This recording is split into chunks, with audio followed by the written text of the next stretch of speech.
Welcome to the Altruistic Libertarian, advocate for a genuinely free society.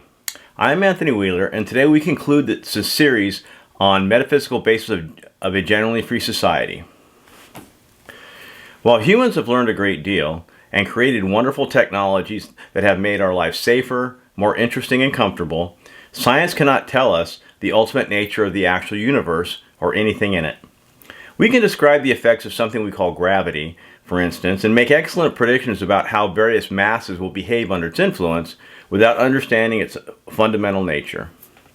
When I say we don't know anything about gravity, let me contrast that with something we do know something about.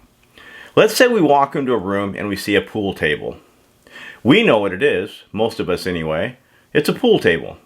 We know what it's for, to play the game of pool. We know what it's made of: wood, slate, rubber, felt. If we investigate, we can determine where it was manufactured and who manufactured it. In other words, we know everything at a macro level there is to know about a particular pool table. When it comes to gravity, protons, or electromagnetic fields, we know virtually nothing about their fundamental nature. Just consider a proton. What shape is it? It can't be any color because it's too small to be seen. What's it made of? Well, several kinds of quarks apparently. So what is a quark? The Standard Model, currently the most advanced view of the fundamental material of nature, includes three of the four known forces in nature. That is the weak nuclear force, the strong nuclear force, and electromagnetism. Elementary particles in the model include quarks and antiquarks, leptons and antileptons, which include electrons, muons, and neutrinos, gauge bosons that include photons, gluons, and the Higgs boson. The deeper we dig into the fundamental character of nature, the more complex it appears. At one time, science described three elementary particles: protons, neutrons, and electrons. Now we have dozens. Even with great success, the Standard Model has yet to lead to a unified theory, one that reconciles gravitation, general relativity, dark matter, and dark energy, among other things. With every new discovery, a dozen new mysteries appear. Quote, "The purpose of scientific method is to select a single truth from among many hypothetical truths. That, more than anything else, is what science is all about. But historically, science has done exactly the opposite. Through multiplication upon multiplication of facts, information, theories, and hypotheses, it is science itself that is leading mankind from single absolute truths to multiple indeterminate relative ones. The major producer of social chaos, the indeterminacy of thought and values that rational knowledge is supposed to eliminate, is none other than science itself." Unquote. While we know that matter is made of molecules, and molecules atoms, and atoms protons and electrons, and protons made of quarks and various other mysterious particles held together with strong and weak nuclear forces, we don't know what these things actually are or what they fundamentally represent. We know these things from a distance, our understanding mitigated by the limitations of human perception and peripheral access to actual nature. Nietzsche insists that, and I quote, "Our apparatus for acquiring knowledge is not designed for knowledge." Unquote. Once we reach the limits of human science and begin to explore fundamental human questions, a vast plane of possibilities spreads out before us, with viable paths twisting and winding in every possible direction. What do we value? How should we live? What should we do for a living? Who should we marry? Should we have children? And if so, how should we educate them? What is right and what is wrong? Humans are moral animals and must choose. Mises writes, and I quote, "Choosing determines all human decisions. In making his choice, man chooses not only between various material things and services, all human values are offered for option. All ends and all means, both material and ideal issues, the sublime and the base, the noble and the ignoble, are ranged in a single row and subjected to a decision which picks out one thing and sets aside another. Every human makes tens of hundreds of decisions every day. They do so based on a belief system developed over a lifetime. Given the necessarily different belief systems that exist in humans across the globe, the differences of those within the same nation or the same race or ethnic group, even the differences within a particular household, it's impossible to render absolute judgment about them. This is because every individual human on the planet possesses a unique worldview. Despite language, culture, education, and tradition, every human grows and develops into a unique being with a unique set of values, memories, tendencies, and character.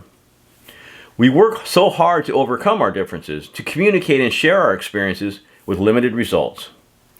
We began this series in the second episode with a philosophical question, and that was, why is disagreement among people so common? Well, now we know. Each of us lives within an actual universe beyond human understanding. It requires determination and sustained effort to wrest genuine understanding from the stingy and opaque world. We live in a social sea of individual and isolated worldviews, some of which are irreconcilable. Beyond the simplest notion, we struggle to share genuine understanding, or any understanding, with so many individual and isolated worldviews.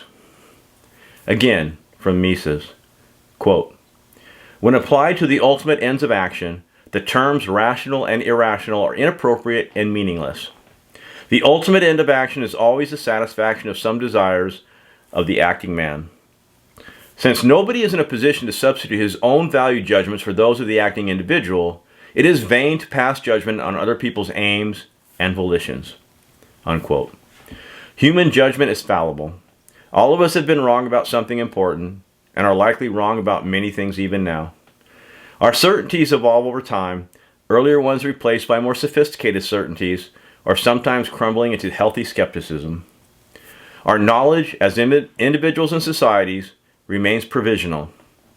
As such, no person, no society or electorate or Congress or bureaucracy can assert with confidence what is right or wrong, how to live, what to do, what to believe, how to spend our time and money. Because every one of those bureaucrats, politicians, busybodies, moralists, and nosy neighbors are stuck within their own worldview in exactly the same way you are. Some wisdom from the East, and I quote, "You can't discuss the ocean with a well frog. He's limited by the space he lives in. You can't discuss the ice with a summer insect. He's bound to a single season. You can't discuss the way with a cramped scholar. He's shackled by his doctrines. Now you have come out of beyond your banks and borders and have seen the great sea, so you realize your own pettiness." Unquote. Given the overwhelmingly uncertainty of our shared certainties, let alone our manifest differences, the only morally consistent option when designing social and political relationships is to allow people to decide for themselves. Henry Miller would agree. Quote, "Living apart and at peace with myself, I came to realize more vividly the meaning of the doctrine of acceptance. To refrain from giving advice, to refrain from meddling in the affairs of others, to refrain, even though the motives be the highest, from tampering with another's way of life. So simple, yet so difficult for an active spirit. It is not even necessary to go about doing good. Before it is possible to love one another, as we are so often enjoined, it is necessary to respect one another, respect the privacy of the soul. Allow individuals to live as they desire, without exerting the power of the state to violently interfere." Quote, "The knowledge that a thing is false is a piece of truth. Therefore, deceive no one, but rather confess ignorance of what you do not know, and leave each man to devise his own articles of faith for himself." Ultimate meaning cannot be discovered within the natural universe. Science will never reveal a reason to live. Stark actuality favors no one. But this is no reason to despair. Quote, "If the world for Nietzsche is valueless, meaningless chaos, then the point would seem to be to create one's own values in defiance of its blank indifference." Unquote. Every individual and every society in every age faces the same challenge: how to make the most of their limited time on earth. Every person possesses a reserve of emotional and intellectual energy, physical and moral strength, and fortuitous opportunity. It is only within a genuinely free society that an individual can take full advantage of the potential they possess. Allow each person to seek their own destiny on their own terms. Quote, "But the bird only looked dazed and forlorn, refusing to eat a single slice of meat or drink a cup of wine, and in 3 days it was dead." This is to try to nourish a bird with what would nourish you instead of what would nourish a bird. If you want to nourish a bird with what nourishes a bird, then you should let it roost in the deep forest, play among the banks and islands, float on the rivers and lakes, eat mudfish and minnows, follow the rest of the flock in flight and rest, and live any way it chooses." Unquote. This, of course, within the limits provided by the political and legal structure supporting a genuinely free society. Doing so would effectively provide genuine freedom while serving the only universal moral imperative: do no evil. That concludes our show for today and concludes our series on the metaphysical basis for a genuinely free society. The next series of episodes will focus on pervasive intervention. Until then, peace.